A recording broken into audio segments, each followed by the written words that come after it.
Hello guys, आपल्या सर्वांचं माझ्या चॅनलमध्ये स्वागत आहे. तर आज आपण बघणार आहोत रुक्मिणी आणि विठ्ठलाचे ड्रेस. तर अशा प्रकारे बघणार आहोत. तर कसा वाटला तुम्हाला नक्की बघा हा ड्रेस. तर चला इथे आपल्या जशी आपल्या घरामध्ये मूर्ती आहे त्याप्रमाणे माप घ्यायचं आहे. तर मी थोडा मोठाच घेतलेला आहे. तर आता इथे आपल्याला जो त्रिकोण आहे तो त्रिकोणला लेस लावून घ्यायची आहे दाखवल्याप्रमाणे. कारण धोती पहिले बनवणार आहे आपण, नंतर मग रुक्मिणी आईचा ड्रेस बनवणार आहे किंवा घागरा. तर अशा प्रकारे आपल्याला दुमडून घ्यायचं आहे. तर इथे मी दोन्हीही पण सोबतच घेते आहे. फक्त त्रिकोण आपल्याला जोडून घ्यायचे लेस, किंवा तुम्ही काही पण गोठ वगैरे दुसऱ्या कलरचा वगैरे तुम्ही करू शकता. कारण धोतीची डिझाईन जी आहे ती खूप छान येते लेस वगैरे जर लावली तर. जे आपल्याकडे अवेलेबल असेल त्याच त्याच लेसने तुम्ही करू शकता. कारण आता आषाढी एकादशी जवळच आलेली आहे, तर नवीन ड्रेस पाहिजे आपल्या देवांना. तर इथे आता मी पहिली जशी एक साईड जोडून घेतली आहे लेसने, तशीच मी दुसरी साईड पण जोडून घेते. आणि आता इथे धागे वगैरे जे आहे ते सर्व कट करून घेते आहे. आणि व्यवस्थित दोन्ही साईड किंवा दोन्ही जे धोतीचे साईड आहे ते व्यवस्थित ठेवून आपल्याला पहिले बघून घ्यायचं आहे. आणि नंतर मग बघू शकता तुम्ही, मी दोन्ही साईड व्यवस्थित करून घेतलेले आहे. आणि आपल्याला इथे थोडंसं कट मारून घ्यायचं आहे. आणि आता इथे आपल्याला इथे प्लेट्स टाकून घ्यायचे आहे. तर दोन्ही पण याला प्लेट्स टाकून घ्यायचे आहे. त्याही एका साईडला समोरासमोर आल्या पाहिजे. दोन्ही पायाचे जे आहे ते दाखवल्याप्रमाणे. तर एका साईडने करायचं आहे तर धोतीचा आकार एकदम छान येतो. तर इथे बघू शकता तुम्ही. आता दुसरे पण मी करून घेते. आणि त्याचा पफ जो आहे तो पण खूप छान येतो धोतीचा, आणि आकार पण खूप छान येतो. तर लेस वगैरे जर असली तर एकदम छान उठून दिसत जे देवाचे पोशाख आहे, देवाचे ड्रेस आहे. तर अशा प्रकारे दोन्हीही पण मी तयार करून घेतलेले आहेत. तर आता इथे बांधायसाठी आपल्याला आता पहिले अटॅच करायचं आहे एकमेकांवर ठेवून थोडंसं. आणि नंतर मग आपल्याला इथे लटकन दोरी किंवा आता इथे मी पायपिंग करत आहे. आणि आता इथे आपल्याला बांधायला लागेल, कारण कमरेच्या ठिकाणी धोती बांधायसाठी पाहिजे तिथे गोटसारखं मी करून घेते. आणि इथे लेस पण लावणार आहे, जेणेकरून जी धोतीचं हे आहे ते त्याचं लूक जे आहे ते एकदम छान येईल. तर इथे बघू शकता. आणि लटकन पण लावणार आहे. अशा प्रकारे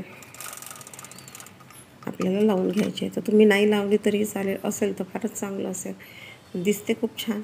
नाही लावलं तर थोडंसं हे वाटते. पण जर लेस लावली आणि जर लटकन लावलं तर आणखीन छान दिसते आपली जी धोती आहे ती. तर आता याला मी इथे तर बॉडीचा वरचा जो भाग आहे तो काठ आहे एकदम, तर त्या काठाने दुमडून घ्यायचं आहे आपल्याला. आणि त्याला पण मी लेस लावणार आहे, जेणेकरून जेव्हा आपण देवाच्या गळ्यामध्ये टाकू तेव्हा लेसनी पण एक वेगळं लूक येते. एक असं दागिना जसा घालतो आपण तशा प्रकारे. तर इथे पण मी लेस लावून घेते. आणि रुक्मिणी आईच्या याला थोडी मोठी लेस लावणार आहे, कारण देवीचे दागिने सर्वात जास्त असतात, किंवा देवी जास्त दागिने आपण हे करतो, शृंगार करतो. आता इथे मी असं प्रकारे जोडून घेतलेले आहे दोन्ही पार्ट्स एकमेकांवर ठेवून. तर मी इथे देवीचे कपडे पण भरपूर टाकलेले आहेत. तेव्हा तुम्हाला जर वाटेल तर तुम्ही चॅनलवर जाऊन बघू शकता. आणि कृष्णाचे पण आता जसे जसे जवळजवळ एक एक सण येतो किंवा एक एक पूजेचा हे येतो, त्याप्रमाणे आपण बघणार आहोत नवीन नवीन डिझाईन. तर चॅनलला नक्की सबस्क्राईब करा, जेणेकरून नोटिफिकेशन तुमच्या आधीपर्यंत येईल. व्हिडिओची नोटिफिकेशन सर्वात आधी तुमच्यापर्यंत येईल त्यासाठी. आणि जर बघत असाल तर आणि सबस्क्राईब केलं नसेल तर प्लीज सबस्क्राईब करा. तुमची सपोर्टची खूप गरज आहे. आता इथे मी लटकन पण बनवून घेतली, दिसायला पण बघू शकता तुम्ही ड्रेस खूप छान दिसतो.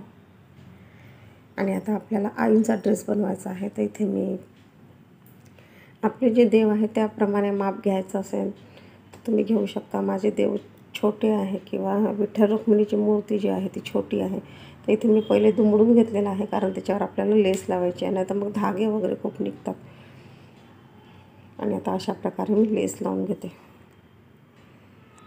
तर आपल्याला लुगडं पण शिवता येते. तर इथे मी साडी म्हणजे घागरा शिवणार आहे, तर लुगड्याचा व्हिडिओ पण मी तुमच्यासोबत शेअर करेन जर तुमची इच्छा असेल तर. तर आता इथे मी दोन्ही साईडला जे आहे ते शिलाई मारून घेते, जेणेकरून फिनिशिंग पण छान दिसेल. आपली फिनिशिंग खूप महत्त्वाचं आहे कुठल्याही ड्रेस म्हणा किंवा कुठलाही आपण शिवतो. आता इथे छान मोठ्या मोठ्या प्लेट्स टाकून घ्यायच्या आहे की जेणेकरून तो घागरा जो आहे तो व्यवस्थित दिसेल.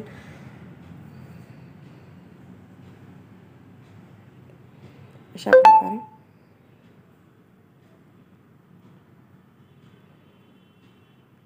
आणि इथे प्लेट्स पण टाकून झालेले आहे. आणि आता याच्यामध्ये आपल्याला लटकनची दोरी टाकायची आहे, जेणेकरून घागऱ्याला आपण जो नाडा म्हणू शकता किंवा लटकन दोरी टाकू शकतो बांधायसाठी कमरेला.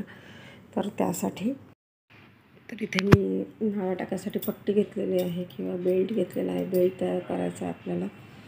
आणि त्याच्यामध्ये आता आपल्याला दोरीला पण मी छोटे छोटे लटकन लावून घेणार आहे. तर घागऱ्याला पण एक वेगळं लूक येते. तर तुम्ही नुसतं कपड्याची सुद्धा दोरी बनवू शकता. तर इथे तुम्हाला ड्रेस कसा वाटला तर नक्की सांगा. आवडला असेल तर एक लाईक नक्की करा. तर अशा प्रकारे आपल्याला जी दोरी आहे ती आपल्याला आतमध्ये टाकून घ्यायची आहे आणि एक त्याच्यावरती शिलाई मारून घ्यायची आहे की जेणेकरून जी पट्टी आहे ती एकदम छान दिसेलही आणि फिनिशिंग पण खूप सुंदर येते. आणि आता यालावर आपल्याला कमरेला लेस लावून घ्यायची आहे. तर त्याने पण एक वेगळं लूक येते. घागऱ्याला म्हणू शकता किंवा साडीला म्हणू शकता. तर अशा प्रकारे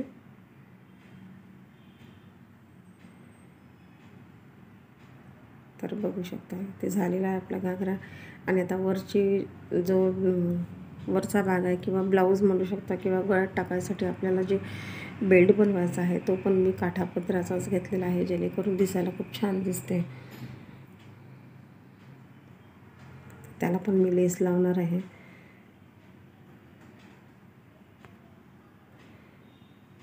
आणि याची लेस जरा थोडी मोठी आहे.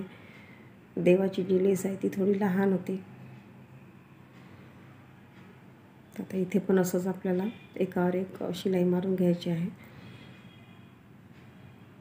तर आपला ड्रेस जो आहे तो पण तयार झालेला आहे. तर कसा वाटला तुम्हाला नक्की सांगा. आवडला